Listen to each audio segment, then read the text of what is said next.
following content is brought to you by Social Inform Media.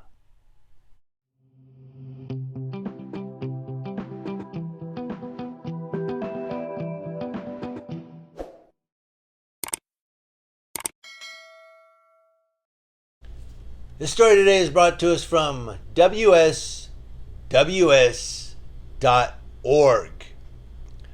which is the World Socialist website. It's just one I came across, and I thought I would give it to you. They did a study on police and in the United States.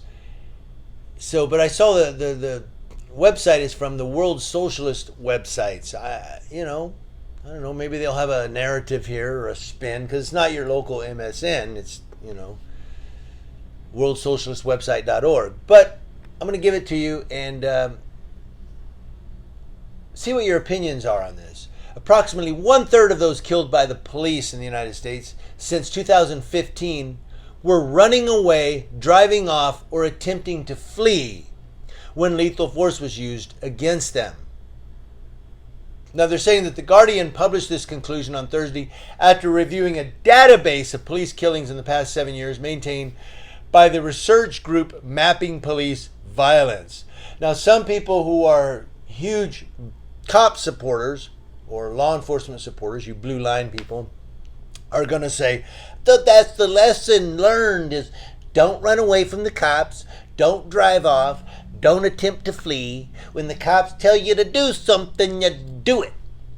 But when you're a black man sitting in a car and your window goes down, your window, and you go, yeah, did you pull me over? Yeah, put your window all the way down. No, I can hear you. What did I get pulled over for? Put it all the way down or I'm going to open this car door. You get scared. You're like, what in the hell does this cop want? I can talk to, why does he want me to put my window all the way down? Why does he want to open my car door? Oh my God. And they drive off. Why? Because people of color in this country are scared of law enforcement for the most part. As they should be. Because there are a lot of law enforcement officers out there who do profile and target people of color. I see it every day. If it wasn't so, I would call it as not so. I'm not saying that white people don't get abused by cops. I'm not saying that Asian, Hispanic, Middle Eastern people don't get abused by the police. And I know all these statistical numbers say, well, the lowest number is people of color. I don't know. When I'm in places like San Bernardino, California, the city of San Bernardino, I should say, it's mostly Hispanics and black people that are getting their cars searched. I rarely see a white guy sitting on the curb while they're searching through the car. Rarely. Well, there's a lot of Hispanics and people of color in San Bernardino. Don't give me that crap. That's semantics.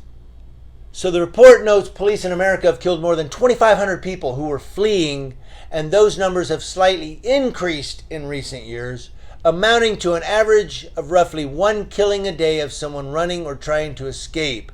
And in many cases, the encounter started as a traffic stop, or there were no allegations of violence or serious crimes prompting police contact. In many cases, it is just a traffic stop too. And again, maybe they're scared, they're going to get beat up, or maybe they have a warrant. All right. Just because a guy runs from the cops because he has a warrant doesn't mean you shoot him. The Mapping Police Violence database was found and is maintained by Samuel Sinyangwe, an American policy analyst and political activist. Now, he told The Guardian in 2014 and 2015, at the beginning of this national conversation about racism in policing, the idea was there are bad apples in police departments, and if we just changed or fired those particularly bad officers, we could save lives and stop police violence. But this data shows that this is much bigger than an individual officer. Yeah, it's department-wide pretty much, for the most part. Cop does something wrong, literally does something wrong, and the other cop goes, I don't know, the guy was giving him an attitude and he resisted. Why not just say, yeah, he was wrong. We need to fire him. It's because he'll get ostracized in his department. Like cancer. He'll be cut out. Hey, that's the snitch. I ain't riding with him today. Now they're saying like the Fatal Encounters database of the University of Southern California and the police shootings database maintained by the Washington Post, mapping police violence has been documenting police killings whether a firearm is used or not. The public has direct access to the full data set, which goes back to 2016, and the website presents the data in graphical form showing the police killings in the U.S. are widespread and growing annually. So they're saying the public, you all have direct access to their data set, to their website, Mapping Police Violence, I guess, presents this data in a graphic form. And it's showing that U.S. police killings is growing. It's kind of lengthy. I'm not going to go through the whole thing. I will put a link to it in the description box. But they said as of July, a total of 663 people have been killed this year by police.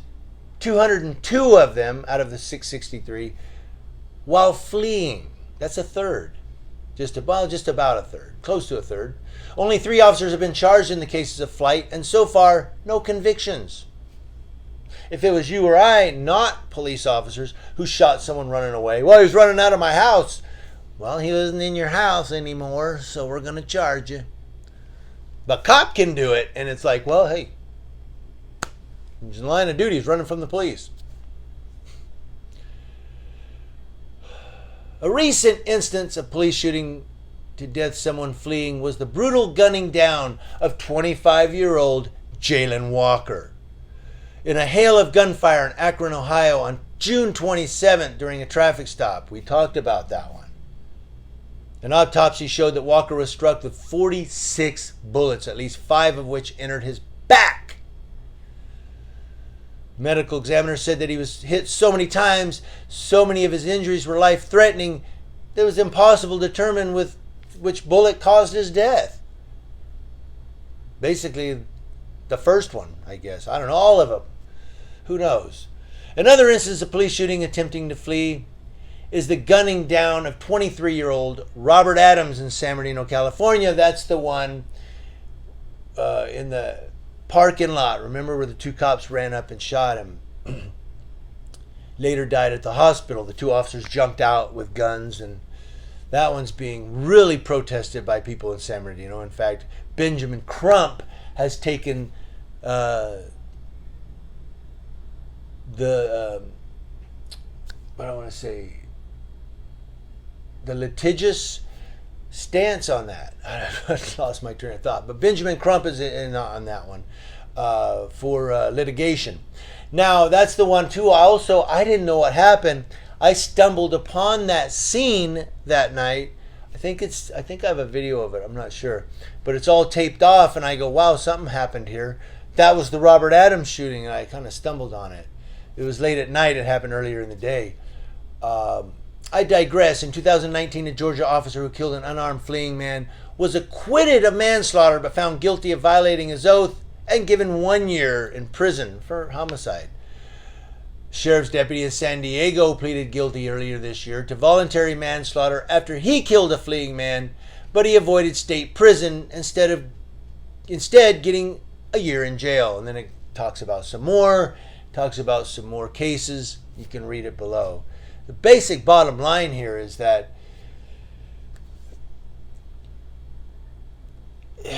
you just can't run from the police anymore. If they're gonna beat you up, let them beat you up or fight back. I don't know. Do like Manuel Mata. Manuel Mata pushed the cop off him. Now he's being charged with felony. But he didn't get shot. If he would have ran, maybe he would have got shot.